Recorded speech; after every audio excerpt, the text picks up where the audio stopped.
alunos, hoje nosso encontro vai ser para tratar um pouco sobre o conteúdo da segunda prova e sobre essa finalização do portfólio que vocês estão elaborando e como que vai ser essa avaliação de vocês nessa segunda parte, ok? Bem, nós vamos começar essa segunda prova com conteúdo a partir do capítulo 6 da nossa apostila. O capítulo 6, ele vem falar para a gente sobre o desenvolvimento, o ciclo de vida e seus períodos, um pouco sobre terceira infância, adolescência e idade adulta. Qual que é a importância primordial desse capítulo? Mostrar para a gente como que é o pensamento e como que ocorre a aprendizagem em cada uma dessas etapas da vida.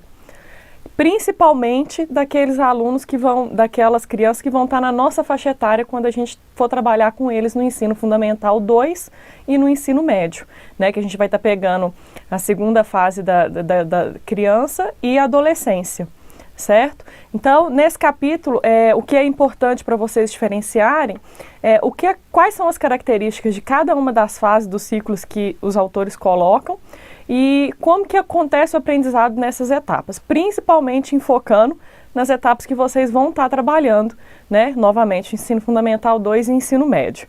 Eles trazem para a gente, na página 127 da apostila, 127 e 128, um quadro que traz os principais aspectos do desenvolvimento nos 8 períodos de ciclo de vida.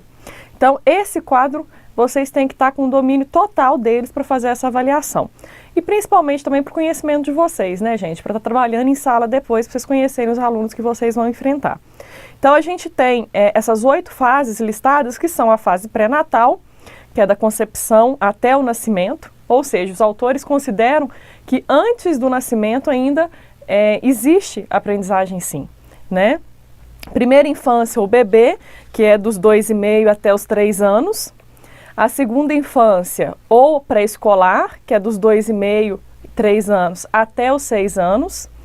A terceira infância, ou escolar, que é de 6 aos 12 anos. Essa faixa a gente pega um pouco deles na escola. E a adolescência, que é de 12 aos 20 anos, que a gente também vai estar trabalhando com esses alunos futuramente, né? E aí a gente tem o jovem adulto, que é de 20 a 40 anos, a meia-idade de 40 a 65 anos e a terceira idade, que é de 65 anos em diante. Então, como eu falei com vocês, vamos dar bastante atenção para a terceira infância ou escolar, que é dos 6 aos 12 anos, que a gente vai estar pegando os alunos aí nessa fase do ensino fundamental, e a adolescência, dos 12 aos 20 anos, que a gente vai estar terminando o Fundamental 2 e trabalhando com os alunos do ensino médio. Então, esse capítulo ele vem trazer basicamente sobre cada uma dessas faixas etárias. Vocês estudem bastante sobre elas, diferenciem cada uma e pensem sempre em exemplos que possam dar relacionado a cada uma dessas situações, ok? Bem, o capítulo 7, que vem a seguir, ele vem falar sobre aprendizagem em foco, a sua importância, algumas de suas múltiplas formas, aprendizagens por associação e a visão behaviorista. Esse capítulo, gente, ele vem trazer para a gente, vocês já fizeram a parte do portfólio sobre ele até na tarefa 3, então ele vem trazer alguns tipos de aprendizagem segundo alguns autores. Então aí tem o condicionamento operante, tem várias coisas interessantes aí para vocês verem que realmente tem um pouco de associação com o que a gente faz na sala de aula hoje. Então tem algumas experiências que foram feitas por Pavlov, por Skinner. Dê uma olhada nessas experiências, veem como que elas funcionam, como que é a questão desse condicionamento operante, por que no caso, igual eles fizeram experiência com o cachorro, dava um estímulo e depois o cachorro repetia seguidas vezes de acordo com o estímulo que era dado. Então estudem bastante essa parte que vai falar sobre esses tipos de aprendizagem, tá? Que basicamente são essas formas que eles trazem aí, as principais. Bem, agora passando para o capítulo 8, a gente tem aprendizagem nas abordagens cognitivistas e na teoria do processamento de informação. Então, são outros tipos de aprendizagem em outras abordagens. No capítulo anterior, era sobre as múltiplas formas, aprendizagem por associação e a visão behaviorista. Essa já é pela abordagem cognitivista e na teoria do processamento da informação. Então, esse capítulo ali, ele vem trazer para vocês mais alguns estudos de autores, de pesquisadores que trabalhavam, investigaram, fizeram vários experimentos sobre como que acontece o aprendizado, certo? E o que a gente pode estar levando para a sala de aula também.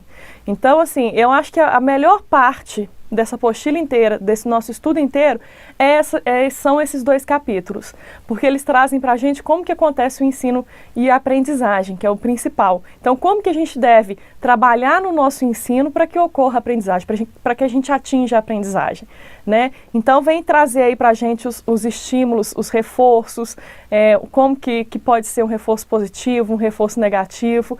Prestem bastante atenção nessa parte da teoria, porque isso é fundamental para vocês na hora que vocês forem entrar numa sala de aula.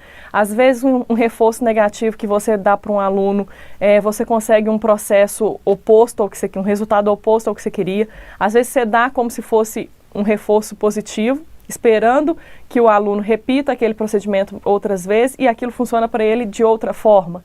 Né, funciona como contrário. Então, prestar bastante atenção nessas partes do castigo, de como que funciona, o elogio, quando que é conveniente a gente fazer para o aluno. Vale mais a pena a gente elogiar aquela parte que ele fez bem do que ficar o tempo inteiro reforçando as partes que ele ainda não domina.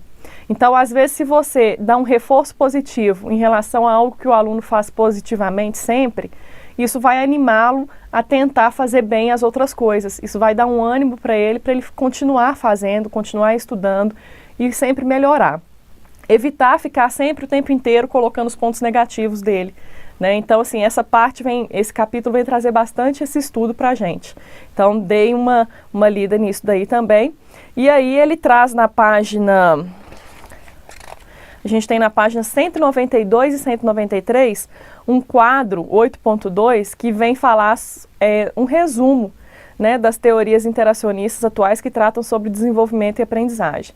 Então ele vem trazer um resumo desses 2 capítulos, né, que a gente acabou de citar. E aí vem na abordagem cognitivista a epistemologia genética de Jean Piaget, que a gente já estudou antes, a teoria do processamento da informação de George Miller, a teoria de aprendizagem significativa do Ausubel, aprendizagem por descoberta do Brunner e a sociocultural de Vygotsky, né? Então a gente tem essas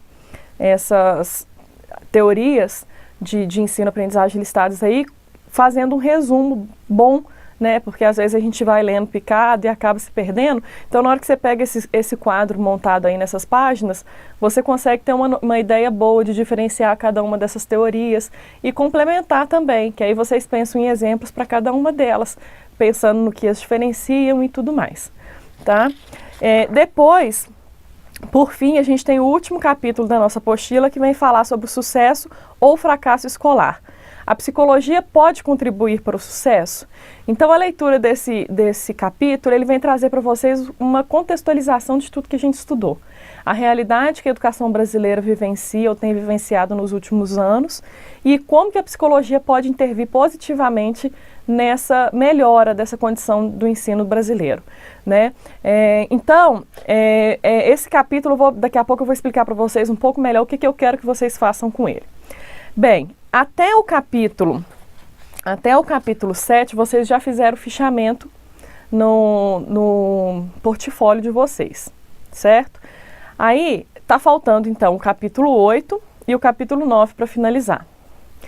Então, no portfólio, como quarta atividade, eu vou colocar explicadinho para vocês lá, como quarta atividade, vocês vão fazer o fichamento do capítulo 8.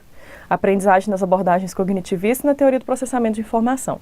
Então, vocês vão ter feito o fichamento, o resumo, né, os comentários de todos os capítulos da apostila, do 1 até o 8. O portfólio de vocês vai ser constituído por isso. E aí, para a quarta atividade, a responsabilidade de vocês vai ser fechar esse portfólio. Só vai ganhar a pontuação dos 10 pontos dessa quarta etapa quem tiver com o portfólio 100% pronto. Então, no dia de entregar a quarta etapa desse nosso portfólio, que é a quarta atividade, vocês têm que estar enviando o arquivo final. todo pronto, com as conclusões, com os resumos de cada capítulo, os comentários de cada capítulo.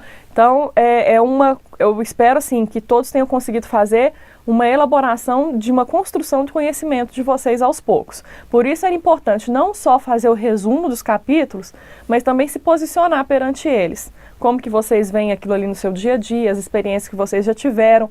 Essa que era a importância do portfólio, colocar vocês para refletir. Então, do capítulo 1 da apostila até o capítulo 8, todos esses capítulos têm que estar contidos dentro do portfólio.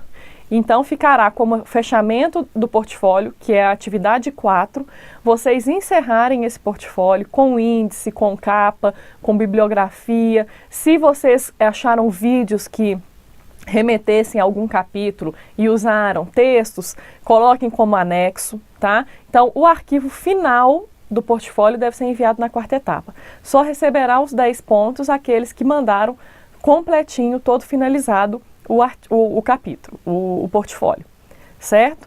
E aí agora eu quero que vocês prestem um pouco de atenção para a segunda avaliação de vocês.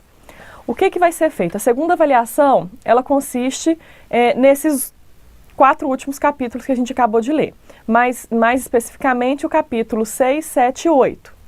Então, essa teoria que a gente tem no capítulo 6, como que são as fases, né? Como que pensa cada faixa etária, cada ciclo de vida.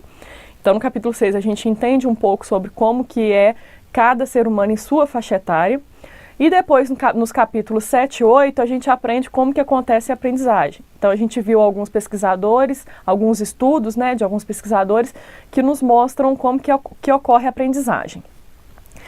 Esses 3 capítulos vai ser a teoria da segunda prova de vocês, no valor de 30 pontos. Agora, como que vocês vão fazer para mim? Dentro desses 30 pontos, eu quero um trabalho para ser entregue no dia da prova. Vocês vão anexar ele junto à prova e me entregar. No que consiste esse trabalho? Vocês vão fazer a leitura do capítulo 9, que é o sucesso ou fracasso escolar, e aí vocês vão entender o que eu estou querendo. Fazendo a leitura do capítulo 9, vocês vão ver a realidade brasileira na década passada, porque é uma apostila mais antiga, então ele vem trazer dados de 2000, 2003, 2004. O que eu quero que vocês façam? Vocês vão atrás de um artigo, de uma publicação de revista, alguma publicação de jornal, alguma coisa que tenha relatado sobre a educação nos últimos anos. Qual é a situação que a educação se encontra nos últimos anos? Obviamente, cada um vai focar num ponto diferente, porque os artigos eles não são abrangentes, tratando de todos os assuntos ao mesmo tempo. Então, eu quero que vocês encontrem um artigo de 2013 ou 2014, tá? Vão procurar nas revistas, em jornais, procurem nos sites né, de jornais. Vocês vão procurar reportagens. Uma só que eu preciso, vocês vão escolher uma melhor, que vocês acharem melhor, sobre algum fato da educação hoje. Como que está a situação da educação hoje. Então, vocês vão procurar, por exemplo, reportagens que falem o índice de analfabetismo cresceu ou diminuiu. Então, vocês vão escolher algum ramo que esteja fazendo alguma reportagem sobre a educação no Brasil. Pode ser qualquer parte da educação, qualquer reportagem relacionada a isso. Aí o que vocês vão fazer? Vocês vão analisar essa reportagem segundo a psicologia educacional. Nesse capítulo 9, o que é feito é exatamente isso. Ele traz no início os dados do IBGE, confrontando com a educação, com a realidade da educação brasileira hoje, e depois ele mostra como que a psicologia está imbricada nesse processo. Então é isso que eu quero que vocês façam. Vocês vão escolher uma reportagem, um artigo ou algo parecido e vão analisar, de acordo com todo o conteúdo que vocês estudaram dentro de psicologia educacional, vocês vão analisar essa reportagem. Tudo que vocês remeterem do conteúdo que vocês estudarem com a reportagem, vocês vão fazendo um estudo dela. Então, o que vocês vão me entregar no dia da prova? Vão anexar junto com a prova a reportagem, a cópia dela na íntegra, Então, vão imprimir se for de um site, vão tirar cópia se for de revista, a reportagem na íntegra e, em seguida, a sua análise sobre essa reportagem dentro da teoria de psicologia educacional. Certo? Então, cada um vai seguir um caminho, cada um vai por um campo. Não é necessário você utilizar toda a teoria estudada para analisar uma reportagem, porque às vezes é até difícil você ter uma reportagem que englobe tudo, mas talvez você tenha uma reportagem lá que trate exatamente sobre esse ciclo de vida dos estudantes, né, de como que acontece a aprendizagem em cada faixa etária. Então, você vai utilizar esse capítulo para fazer a análise dessa reportagem. Vai depender da reportagem que vocês escolheram. Aí vocês vão identificar o que a psicologia da educação ela pode fornecer para você, um estudo que você possa fazer naquilo ali para melhorar aquela situação que se encontra, ou então por que aquela situação se encontra daquele jeito. A psicologia ela explica essas coisas. No próprio capítulo 9, no final, ela vem falar. A autora vem trazer essas questões. Por que é desse jeito? O que a psicologia poderia contribuir? Então, é exatamente isso que eu quero que vocês façam com uma reportagem, certo? Então, olha, para finalizar o portfólio, vocês vão fazer o fichamento do capítulo 8, o 9 não entra no portfólio. Então, o fichamento do capítulo 8, fecha o portfólio, termina. Não é muita coisa, é um capítulo só, então vai sobrar tempo para vocês mexerem com essa parte da entrevista, né, ou do que vocês escolherem, do artigo que vocês escolherem. E para o dia da prova, vocês vão levar o artigo com a análise de vocês junto, tá? Então, entrega na forma de um trabalho, a entrevista, o artigo, o que vocês acharem com a análise de vocês em sequência. Isso vocês vão anexar junto com a prova no dia da avaliação, da segunda avaliação de psicologia educacional. Anexou junto, entrega, e isso vai ser pontuado dentro dos 30 pontos que vale a avaliação. Então, dos 30 pontos que vale a avaliação, uma parte desses pontos vai ser dividida para esse trabalho, tá? Não sei ainda ao certo, vamos colocar algo por volta de uns 10 pontos, vai ser esse trabalho. Dos 30, uns 10 pontos vai ser esse trabalho que vocês vão fazer, certo? Então, se empenhem, façam algo bem feito, porque essa parte final é que vai mostrar o domínio de vocês na parte prática. Então, o que vocês aprenderem em psicologia e o que isso vai contribuir na parte prática de vocês. Porque a partir de agora, ao final dessa disciplina, o que eu espero de vocês é olhar para situações que vocês vão enfrentar futuramente como professores, ou então nas reportagens que passar, tendo uma visão da psicologia educacional. No que a psicologia influencia nisso? No que ela poderia ajudar? Né? Então é isso que eu quero de vocês, e esse trabalho vai mostrar exatamente essa parte final de vocês. Depois a pontuação a gente vê direitinho, mas não vai ser coisa pouca não. No mínimo 10 pontos eu garanto para vocês que esse trabalho vai estar valendo, certo? Fora isso, a matéria que vai complementar a prova, os outros pontos restantes, são sobre o ciclo, os ciclos de vida, né, as idades, e esses dois capítulos finais sobre aprendizagem, como ocorre a aprendizagem, ok? E vocês vão estar com esse material na mão no dia da prova, poderá até consultar e tudo mais, sem problema nenhum. Tem que ser feito um trabalho bem feito, né? Porque ele, dependendo, ele até ajuda você na hora da sua avaliação, certo? Então é isso, pessoal. Foi bom a gente ter trabalhado até aqui, né? A gente tem um restinho de caminho aí, espero que vocês estudem e possam aprender cada vez mais e que essa disciplina tenha contribuído, né, para o futuro de vocês como professores. Até a próxima, tchau!